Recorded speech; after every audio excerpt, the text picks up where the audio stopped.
تھر آپ کو دکھائیں گے. جو روڈ انفراسٹرکچر ہے اتنا بہترین ہے, جو لوگ لانگ ڈرائیو کے شوقین ہیں ان کو یہاں ضرور آنا چاہیے. گھر میں ہم سفر کر رہے تھے تو ایک تبلیغی جماعت دکھائی دی ہے, 3 لوگ جو ہے شام سے تعلق ہے وہ بھی یہاں پر آئے. یہاں پر ایک صحابی رسول کی قبر ہے. جو صحرائی لوگ ہوں ان میں ایک مہمان نوازی کا وصف ہوتا ہے. دیکھیں کتنا سادہ سا پیارا سا بچہ. ہم نسلی لسانی بنیادوں پر نفرتیں پھیلاتے ہیں, اس سے ہمیں گریز کرنا چاہیے. یہ محبت ہے نا, یہ سندھ ہے, یہ محبت ہے. نوکوٹ کی جو ایک اور مشہور چیز ہے وہ یہاں کی مرچیں ہیں, اور وہ جگہ ہے جہاں پر باقاعدہ گڑ بن رہا ہے.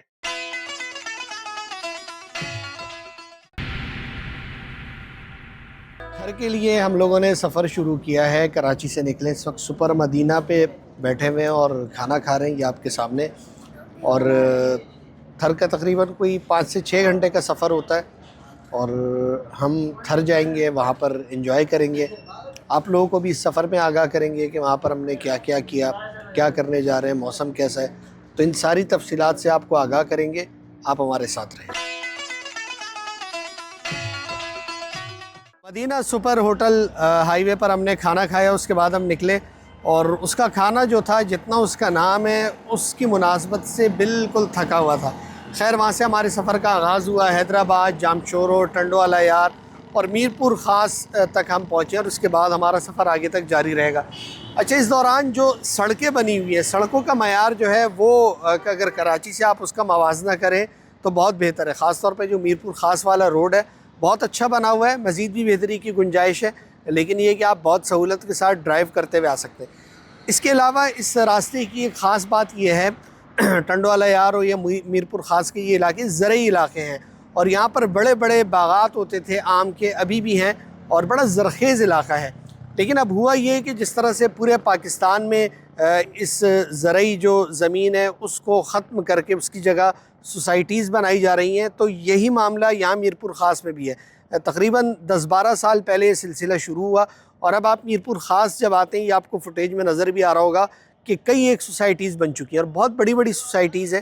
یقیناً آبادی کا دباؤ ہے, بڑا دباؤ ہے. اور اس کے علاوہ جو لوگ جن کی اراضی تھی ان کو شاید یہ لگتا ہے کہ سوسائٹی بنا کر, پلاٹس بنا کر اس کو بیچنا جو ہے یہ ان کے لیے زیادہ منافع بخش کام ہے, بجائے اس کے کہ یہاں پر پھل لگائے جائیں, اس کی دیکھ بھال کی جائے. اور پھر اگر بعض اوقات موسم خراب ہوتا ہے, بارش ہوتی ہے, نہیں ہوتی ہے, تو ان کو نقصان بھی اس کا اٹھانا پڑتا ہے.